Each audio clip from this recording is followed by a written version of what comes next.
Airline itu adalah salah satu bisnis yang mungkin paling pengalaman lah ya, kalau nggak bisa dibilang paling tua, karena udah 100 tahun lebih gitu. Jadi kalau googling-googling, penerbangan berjadwal pertama itu tahun 1914 gitu ya. Walaupun airline itu katanya udah nggak ada. Jadi ya paling tua itu sekarang tetap yang paling tua itu kalau nggak salah KLM ya, atau British Airways, salah satu dari dua itu terbang di tahun yang sama, tapi dua-duanya udah 100 tahun gitu ya.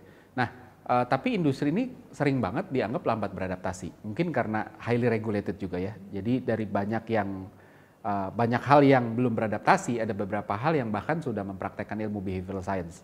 Nah, hari ini kita bahas apa aja yang udah, apa aja yang udah dengan behavioral science, apa aja yang belum, dan menariknya ini bisa dipakai bukan cuma buat teman-teman yang di industri penerbangan, tapi semua juga bisa.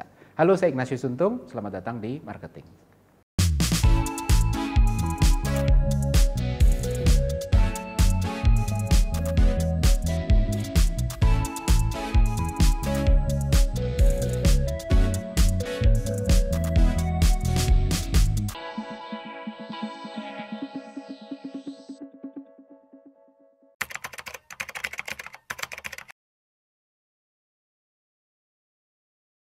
Ya, jadi pertama kali saya naik pesawat, saya dulu takut terbang sebenarnya. Jadi saya naik pesawatnya agak telat, tapi ya karena usia tetap aja saya pernah ngalamin naik pesawat di mana tiket itu nggak dibeli lewat internet. Jadi kita belinya harus lewat travel agent atau ke maskapai langsungnya gitu ya.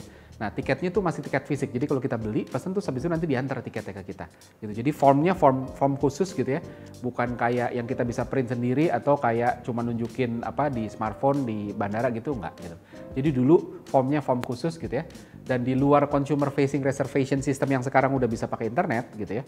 Tapi sebenarnya kalau dilihat di belakangnya itu, di back end-nya kayaknya masih engine tua ya, karena saya ngerasa ini karena saya pengalaman berusaha mereschedule, itu susah banget reschedule flight gitu ya. Dan sifat airline sebagai industri yang highly regulated ini yang mungkin bikin banyak hal itu nggak semudah itu untuk dirubah gitu. Tapi lepas dari itu, ada beberapa strategi yang sebenarnya mereka juga udah bagus gitu kan, dan sejalan dengan prinsip-prinsip behavioral science. Apa aja sih? Yang pertama sebenarnya kalau kita ngomongin kelas bisnis gitu ya.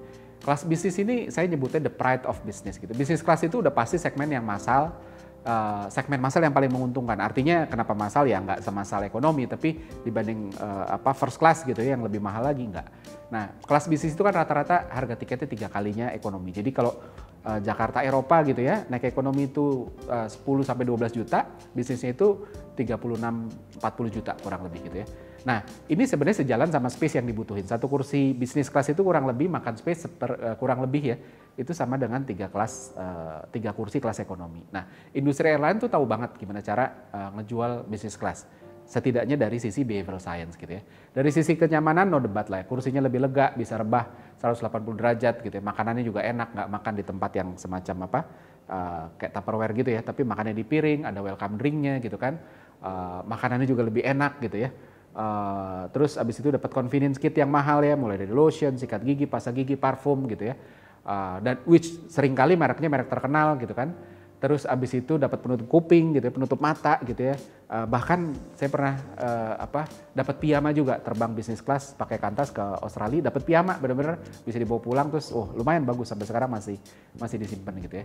Nah, boardingnya duluan, turunnya duluan, jalur imigrasi juga lebih pendek antriannya. Tasnya keluar duluan, diambilin pula gitu. Airport lounge juga gratis, makannya kita bisa makan di sana all you can eat tanpa bayar sepersen pun. Ya udah dibayar waktu kita beli kelas bisnisnya. Tapi menariknya ini bukan cuma soal jualan fasilitas dan kenyamanan gitu kan. Maka dari itu orang-orang yang kalau kita cuma mampu beli ekonomi, kita agak memaksakan diri gitu ya beli bisnis. Ya bisa sih beli bisnis, tapi belinya agak maksain ya. Maka kita akan mikir, ngapain terbang sebegitu aja harus bayarnya segitu banyak nambahnya, ngapain gitu kan. Karena kenyamanannya masih bisa dinilai, dan di situ orang akan compare. Nyaman sih iya, tapi kalau harus bayar 3 kali lebih mahal, males nggak mau gitu ya. Nah, yang susah dinilai itu adalah pride. Jadi kalau kita jual kelas bisnis, nggak bisa cuma dijual itu adalah kenyamanan, fasilitas, enggak. Tapi bahkan pride itu juga harus dijual. Suka atau nggak suka, yang begitu mahal ada yang dan sulit dihargai itu adalah esteem. Balik lagi kalau kita ngelihat Maslow hierarchy of needs gitu ya. Urutannya itu kan paling bawah itu fisiologis. Kebutuhan makan, minum, terus habis itu security gitu ya. Keamanan, termasuk keamanan bekerja. Terus love and belonging, terus habis itu naik lagi esteem. Paling atas itu self actualization. Konsepnya makin orang nggak punya masalah dengan uang, makin ke atas yang dikejar gitu kan. Nah, kenyamanan bisnis kelas ini bisa dilihat dari dua angle. Pertama, level fisiologis dan security. Itu tadi makanan enak, tidur nyenyak gitu, sampai tujuan bisa langsung gas. Mau kerja nggak pakai aduh gue ngantuk nih di pesawat semalam nggak bisa tidur gitu ya. Terbang 8 jam, 12 jam gitu ya. Which ini pikiran orang yang belum selesai sama uang. Kalau uangnya udah berlebih, udah nggak bisa begitu lagi gitu kan. Nah, ada lagi level yang kedua. Ini orang-orang yang dibeli itu bukan kebutuhan basic itu tadi fisiologis, tapi yang dibeli adalah esteem dan self actualization. Bangga untuk dilihat, orang berkelas. Boarding duluan ya, nggak pakai repot-repot antri waktu mau boarding kan. Kalau kita kan gate-nya sama gitu ya, begitu dipanggil pesawat ini dengan nomor penerbangan segini, kita akan boarding gitu ya. Wah, itu yang biasanya rusuh duluan bikin antrian di depan itu yang naik ekonomi. Saya juga naik ekonomi anyway gitu ya. Tapi yang bisnis santai-santai duduk-duduk aja, ngapain gue ikut diri gitu kan, toh ujung-ujungnya ntar gue masuk duluan gitu kan.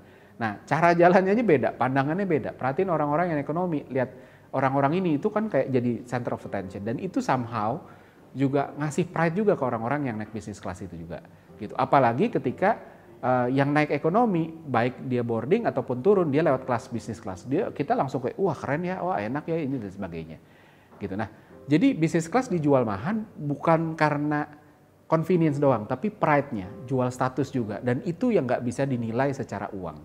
Terus yang kedua scarcity gitu kan, kita tahu bahwa kalau kita mau terbang beli tiket pesan duluan lebih murah gitu. Makanya orang sampai antri beli tiket jauh-jauh hari gitu kan, antri ikutan travel fair dari subuh gitu ya. Dan ini bukan cuma sekedar supply and demand, karena kalau kita mikirnya supply and demand doang, harusnya begitu udah di ujung, udah di hari H, tiket masih tersedia, kan harusnya diobral kan, karena artinya supply-nya lebih gede dari demand-nya. Tapi ternyata enggak. Coba deh cek last minute tiket, apa harganya turun? Enggak. Gitu. Bahwa scarcity itu juga harus mikirin timing yang benar. Bahwa kalau beli last minute ya harusnya mahal dong gitu ya. Tapi kalau supply-nya masih banyak, kok harganya nggak turun gitu kan.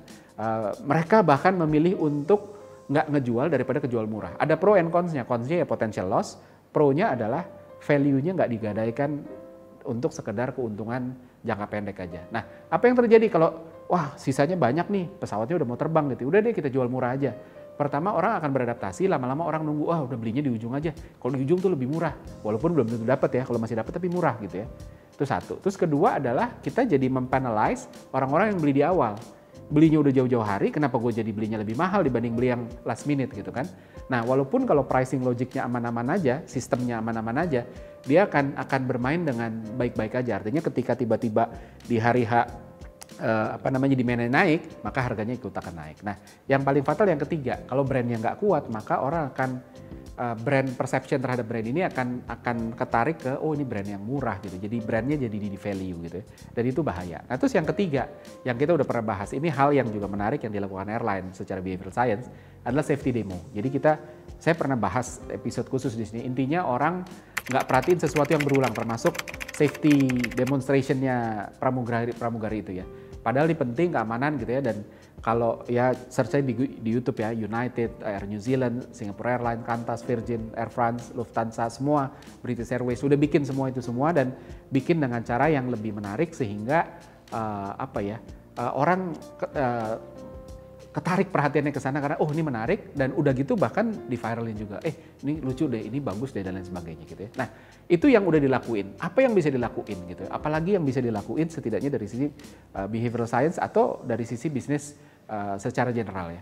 Yang pertama adalah lepas dari beberapa yang udah dilakuin gitu ya. Masih ada beberapa yang kita melihat secara hitung-hitungan bisnis saja belum dilakuin gitu ya. Contoh misalnya apa? Saya pernah terbang ya, mau liburan ke Australia, baru akhir tahun kemarin gitu ya. Rutenya Jakarta-Sydney, Sydney-Perth, Perth-Melbourne, Sydney, Jakarta. Jadi memang multi-city gitu ya. Nah, terus ternyata last minute kita mikir, nggak last minute banget sebenarnya, sebulan setengah sebelumnya kita mikir kayak, Sydney-nya nggak usah di depan deh, kita langsung aja Jakarta Perth lebih pendek gitu. Terbangnya cuma 4 jam Jakarta Perth. Ngapain mau ke Perth aja ke Sydney dulu yang harus 7 jam, terus Sydney Perth itu kan kurang lebih berapa? 4,5 jam, hampir 5 jam gitu ya. Jadi kelamaan gitu ya. Nah, tapi begitu kita ke websitenya, opsinya cuma 2 gitu.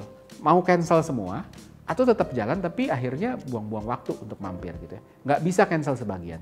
Nah, ini agak conflicting apa ya? Option untuk cancel sebagian ini agak conflicting dengan sesuatu yang udah diterapin sama airline itu sendiri gitu kan. Airline udah tahu bahwa tiket fleksibel itu bisa dijual lebih mahal dan ada yang mau beli. Artinya consumer menghargai flexibility gitu. Tapi permasalahannya kenapa reschedule itu susah banget gitu ya. Kenapa nggak semudah booking gitu ya. Di mana orang-orang bisa geser sesuai kebutuhan. Oh udah deh yang ini gue nggak jadi deh, gue mau drop aja tuh sini. Kalau ada biaya nggak apa-apa, taruh aja biaya lebih mahal. It's okay gitu. Tapi kalau ini enggak gitu, sayangnya sayangnya untuk nge-reschedule aja nggak segitu fleksibel gitu ya. Nah, padahal kita ngerti dari sisi behavioral science perspektif gitu ya, user experience itu penting. Ilustrasi, kita suka lihat ya gambar kalau di Google gitu ya, ilustrasi user experience gitu ya, ketika orang ada di pinggir lapangan gitu ya, pejalan kakinya harus lurus dulu sampai mentok terus baru belok gitu ya. Nah, tapi akhirnya di sini kan sisanya rumput ya. Terus habis itu gambarnya kelihatan bahwa rumput di sini agak udah botak karena nunjukin bahwa orang banyak segini. Itu UX gitu loh. Bahwa kita mau bikin experience-nya gimana, kalau orang nggak akan nyaman gitu ya. Nah, bayangin kalau kita bisa bikin reschedule flight semudah booking gitu ya. Bisa ngelakuin sendiri, bisa milih berdasarkan yang paling kecil reschedule fee-nya atau apapun preferensinya. Ini akan jadi bargaining power yang luar biasa untuk konsumen, terutama frequent flyer. Dan karena sisanya gampang diatur gitu ya. Yang kedua adalah ini juga yang nggak dipraktekin. Kalau nggak salah Garuda sempat praktekin ini waktu zaman pandemi, tapi nggak tahu kenapa nggak diterusin gitu ya. Padahal ini bisa jadi sesuatu yang menarik. Kan kita tahu ya bahwa ada kursi-kursi yang nggak kejual bahkan ketika flightnya udah mau berangkat gitu ya. Nah padahal selalu ada orang yang pengen duduk lega, tapi nggak punya uang atau nggak mau beli business class gitu ya. Akhirnya kita rebutan duduk di kursi yang sampingnya kosong gitu ya. Begitu pintu pesawat ditutup, kita udah celingak-celinguk tuh. Mana kursi yang sampingnya kosong? Terus kita pindah ke sana. Padahal dari check-in tutup, kita udah bisa lihat mana yang kosong dan kita pun bisa geser-geser. Kita tuh maksudnya si airline ya. Kita bisa geser-geser posisi duduk supaya kursi kosongnya tuh ngumpul di satu bagian. Kebayang kalau kursi kosong ini ngumpul di satu bagian terus dijual. Dijualnya bukan ke penumpang, ke calon penumpang yang belum pernah beli, yang belum beli ya. Tapi yang udah di dalam, kamu mau nggak misalnya bayar nambah 30%, saya kasih kursi samping kamu kosong. Jadi kamu bisa lebih lega misalnya. Atau ya mau 30%, 40%, 50%. Lumayan gitu kan. Terutama untuk yang long flight ya, 5 jam ke atas terbangnya gitu. Nah, buat orang yang punya sedikit lebih uang, tapi nggak sampai ke bisa beli bisnis kelas ya. Ini bisa amat sangat ngebantu karena buat mereka kayak lumayan saya nambahnya dikit terus habis itu bisa dapat kenyamanan lebih gitu ya. Nah, bahkan menariknya lagi, satu ide lagi, kita bahkan bisa ngejual bisnis kelas yang tidak terjual sebagai promo. Jadi di antara yang nggak kejual, itu seringkali kursi bisnis yang nggak kejual gitu ya. Ada 2 airline yang saya tahu udah melakukan trik yang menarik. Yang pertama Garuda gitu ya. Kalau kita naik Garuda ekonomi, kita ditawarin, mau ngebid nggak untuk upgrade ke bisnis? Kita nawar nih, saya menambah segini deh untuk upgrade ke bisnis gitu ya. Nanti 24 jam sebelum terbang dikabarin, tawaran kita diterima apa nggak? Kalau diterima kita upgrade, kalau nggak ya udah. Nah kita nawar tuh dan ada slidernya untuk kalau kamu nawarnya segini, kamu less likely untuk naik untuk dikabulin. Kalau segini, wah kamu kemungkinannya besar akan dikabulin dan sebagainya. Itu bagus gitu ya. Nah yang kedua adalah KLM. Dulu saya sering pulang pergi Jakarta Kuala Lumpur gitu ya, begitu check-in ke bandara dan sering naik KLM ya, karena ada rute KLM dari Jakarta ke Kuala Lumpur ke Amsterdam gitu ya. Jadi Jakarta Kuala Lumpurnya itu pasti sepi gitu ya, karena ramenya dari Kuala Lumpur ke Amsterdamnya. Sehingga banyak kursi kosong termasuk kursi bisnis. Nah begitu check-in di bandara itu saya suka tanya gitu kan, bisnis kelasnya ada yang kosong nggak gitu kan? Oh ada gitu kan. Nah itu nambahnya lumayan. Kalau ekonominya saya bayar 1,2 sampai 1,6, nambah 800 sampai 1,2 itu udah dapat bisnis gitu ya. Kalau beli di awal itu minimal 3,5 juta. Jadi lumayan. Cuma bayar 2,4 gitu ya, sampai 2,6 lah kurang lebih.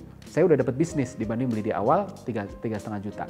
Nah itu saya sering ambil tuh, sering pakai. Nah ini juga menarik. Nah tapi bahkan dengan itu aja masih ada aja yang nggak kejual. Dan kalau ini dibiarin kan sayang, ini kan sangkos ya, mau kejual mau enggak udah jadi kos, makanan minumannya udah disiapin untuk jumlah kursi gitu. Sayang banget. Nah, saya berpikir kenapa nggak ini dijadiin surprise service ya untuk konsumen terpilih. Jadi penumpang ekonomi ada yang, oh ini misalnya ada sisa 10 kursi bisnis gitu ya. Ya udah kita cari deh, lihat datanya dari manifest yang terbang hari ini gitu ya. Airline harusnya punya datanya, apalagi kalau frequent flyer. Kita bisa wajibin, orang untuk bisa di-upgrade ke sana dia harus frequent flyer. Sehingga ini akan ngedorong orang untuk, saya frequent flyer gitu ya. Saya langganan membership. Yang kedua, kita bisa lihat datanya. Dari frequent flyer dia terbangnya itu kemana? Seberapa sering, grade apa yang dia beli gitu kan. Bahkan ekonomi kan ada kelas-kelas ya, ada ekonomi promo sampai ekonomi premium gitu lah kasar ya. Nah kita bisa lihat, kita bisa kasih yang atas karena dia punya likeliness untuk suatu saat pindah ke bisnis. Nah kenapa ini menarik? Menariknya ini adalah belajar dari otomotif. Otomotif itu ada test drive gitu ya. Apapun yang tangible itu akan berkesan. Nah bisnis kelas itu tangible banget, enak banget gitu ya.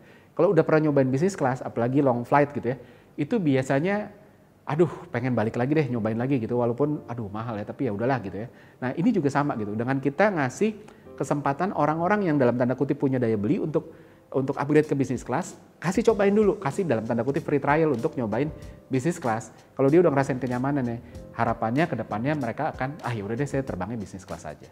Kurang lebih itu. Nah seperti biasa ada kuis, pertanyaannya sebagai berikut.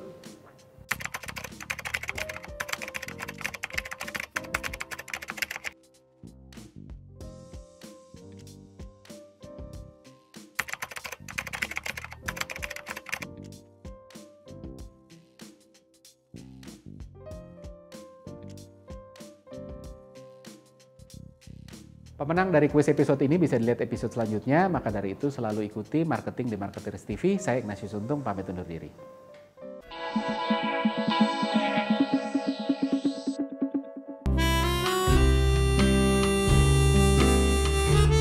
Gimana? Seru-seru kan videonya?